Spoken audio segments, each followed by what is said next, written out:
González, jurista y constitucionalista. ¿Cómo le va, doctor? ¿Qué tal, Toño? ¿Qué tal? Buen día a la audiencia, ¿cómo están? Pues muy bien, aquí más que listos y pendientes para analizar esta nota. Ayer la Suprema Corte de Justicia determina ordena al Instituto Nacional Electoral que organice la consulta de revocación de mandato del presidente de la República. Perdón que me vaya directamente con la pregunta, pero es lo que la gente quiere saber. ¿Esto significa que ya es sí o sí que la consulta va? Sí, Toño, la verdad es que la Suprema Corte únicamente le está diciendo al INE que haga su trabajo. Y es muy importante, Toño, que la Suprema Corte establece que el presupuesto que se le ha asignado es suficiente, 1.500 millones.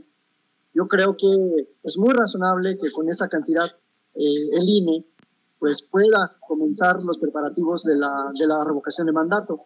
Y como dice el presidente, más allá del resultado, si se va o se queda, el precedente constitucional es muy relevante porque le da la oportunidad a la gente que pueda expresar su opinión sobre un poder ejecutivo que está gobernando bien o que está gobernando mal. O sea, más allá del resultado que pueda tener la revocación de mandato, yo creo que lo importante es que se fortalece un mecanismo único que además no existía en el sistema constitucional, nunca ha existido una revocación, nunca le han preguntado a la gente si quiere continuar o no siendo gobernada por un gobernador, en este caso por un presidente de la República, y ese es el precedente constitucional que tiene que marcar una nueva ruta de la participación política en México.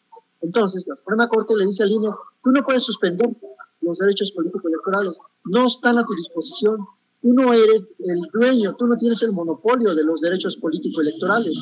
Por lo tanto, con el presupuesto que tienes, con esto es suficiente para que lleves a cabo la revocación de mandato. Y mucha gente ha expresado, Toño, sus ganas de participar y además que lo harían voluntariamente. O sea que el INE no tiene que ir a buscar a nadie, no tiene que gastar dinero en organizar capacitaciones, porque es un procedimiento además muy simple.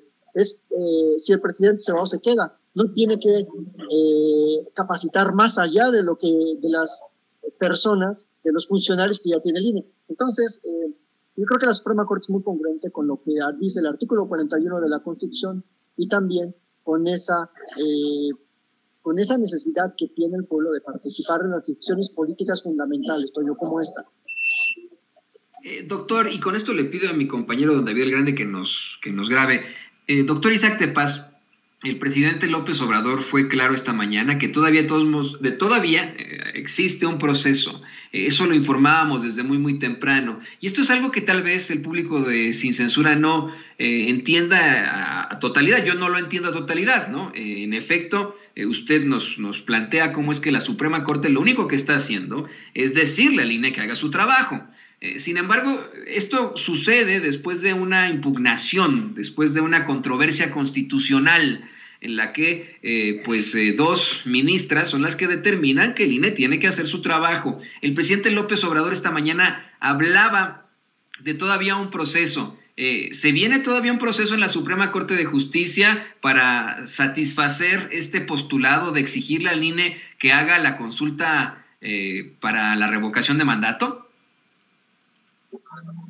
Sí, mira, Toño, la controversia es un procedimiento constitucional en el que un órgano, en este caso la Cámara de Diputados, se queja ante la Corte sobre otro órgano constitucional, en este caso el INE, y lo que dijo el INE en ese acuerdo en el que determina posponer o suspender la revocación es contrario a todas las reglas constitucionales sobre la democracia participativa. Entonces, esta suspensión de este acuerdo del INE, en donde impulsa a la Suprema Corte el procedimiento de revocación, ya es un primer round que ya ganó la Cámara de Diputados, y yo creo que la Suprema Corte va a decidir en ese sentido. Es decir, la Suprema Corte incluso ya le dijo con qué presupuesto cuenta el INE, por lo tanto ya anunció la Suprema Corte, digamos, una decisión preliminar en la que señala que la revocación tiene que ir para adelante. Entonces, más allá de lo que pueda tardar esta revocación, este procedimiento, perdón, que será como de un mes y medio, ya la Corte, en este primer round, digamos, ya le dijo al INE que tiene que hacerlo, o sí o sí. Entonces, Yo creo que la decisión de fondo va a ser igual que esta, que el INE cuenta con suficiente presupuesto, que es obligación constitucional y que no puede suspender los derechos político-electorales de los ciudadanos y las ciudadanas mexicanas. Entonces, yo creo que se va a resolver en ese sentido. Le pido otra vez a don David que nos grabe para esto, doctor, porque hay otra pregunta que tal vez le preocupa al público de Sin Censura y a muchos mexicanos y mexicanas de a pie. ¿Qué puede hacer ahora el INE ante esta determinación? ¿Ya el INE podría todavía oponerse? Hace rato planteábamos aquí en Sin Censura que ni siquiera tuvo que pasar esto por el Tribunal Electoral del Poder Judicial de la Federación. Es el máximo tribunal de México el que determina que tienen que hacer su trabajo, que tienen que llevar a cabo esa consulta para la revocación del mandato con el dinero que se les asignó, pase lo que pase. Pero ahora, ¿qué podría hacer el INE? ¿Qué podría hacer un Lorenzo Córdoba? ¿Qué podemos esperar de Córdoba, de Murayama, ante esta determinación de la Suprema Corte? Bueno, claro, lo veremos hasta el regreso del fin de semana, porque seguramente ya se fueron de vacaciones, pero ¿qué podemos esperar de estos pillos? Bueno, mira, Toño, es la Suprema Corte y es el más alto tribunal de México, está muy por encima de la Sala Superior del Tribunal Electoral. No es una cuestión electoral, es una cuestión constitucional. Tiene que obedecerla, punto. Fin de la historia. O sea, el INE, esa mayoría de consejeros que votó en contra de seguir con la revocación, tiene que obedecer. Si no, estarían incurriendo en un desacato. O sea, ya no tiene salida el INE. Ya no tiene salida. No puede decir que no puede oponer ese pretexto presupuestario, tiene que seguir adelante con la consulta. Ya no tienen ninguna chicana en el bolsillo, ya tiene que obedecer lo que dijo la Corte. No me veo yo desobedeciendo a lo que diga la Corte. Yo creo que el INE sería muy temerario, muy absurdo que desobedecieran a la Corte. Yo creo que van a cumplir y pues que sea por el bien de la democracia. Realmente se han encaprichado con este tema del dinero, pero en realidad creo que es muy sencillo llevar a cabo el procedimiento de la consulta. El INE tiene la capacidad, tiene muchos convenios con los órganos electorales de los estados que ordinariamente están trabajando, es decir, no se requiere presupuesto adicional. Entonces el INE tiene que obedecer a la Corte, punto.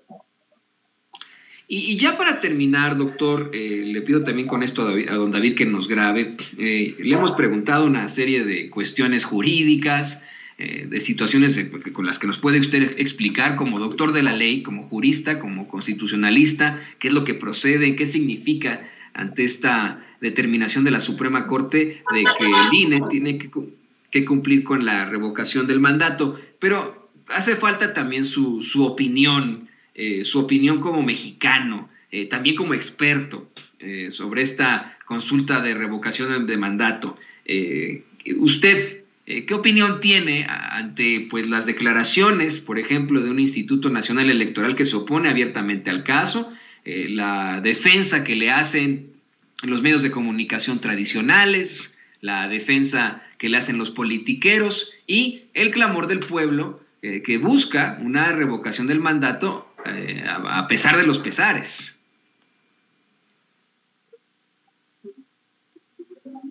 Perdón, yo no entendí bien la pregunta.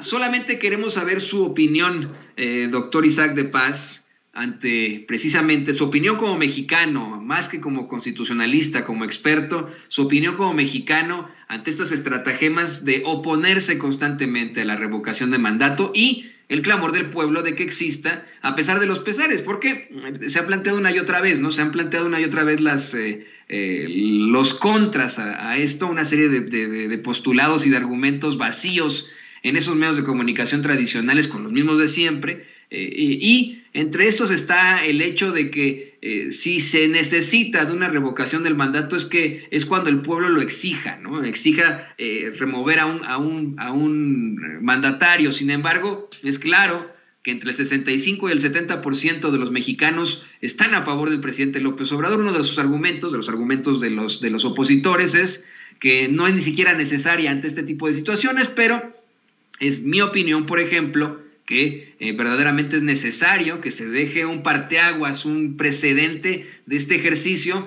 para el futuro, como un instrumento que pueda echar a un presidente que nos falle, como lo hizo Vicente Fox, como lo hizo Felipe Calderón, como lo hizo Enrique Peña Nieto. Sí, mira, Toño, o sea, el presidente obviamente tiene la popularidad que tiene, o sea, eso es, en la revocación no lo van a revocar, es decir, la gente lo va a ratificar, pero como mexicano, como estudioso incluso del derecho, este ejercicio, este primer ejercicio es muy importante, tendría un efecto pedagógico para la historia constitucional de México, o sea, no estamos hablando nada más de un capricho, de un presidente que quiere o no que lo ratifiquen. Estamos hablando de que por primera vez la ciudadanía puede opinar sobre algo de lo que nunca ha opinado y que en caso de que esté siendo mal gobernada la sociedad, pues tenga esa capacidad, esa oportunidad política de echar al presidente en turno. Entonces, esa es la razón, más allá de la popularidad, más allá de que obviamente no va a perder la revocación del presidente. La razón es una razón de fondo, una razón constitucional. Y es ahí donde tenemos que entender esta coyuntura y donde tenemos que entender que esa mayoría de consejeros del INE pues está en contra y siempre ha estado en contra. Desde hace mucho tiempo, no es solo de ahora. Entonces, el efecto que se tiene que llevar tendría una labor pedagógica. Ahí está el doctor Isaac de Paz González, jurista, constitucionalista, y bueno, una voz que hoy nos explica qué significa esta determinación de la Suprema Corte de Justicia y que también nos da su opinión como mexicano. Doctor, muchísimas gracias como siempre, espero verlo muy muy pronto, y si no nos llegamos a comunicar antes de las fiestas, le deseo una excelente Navidad, excelentes fiestas para usted y para su familia. Muchas gracias, Toño, y saludos a la audiencia.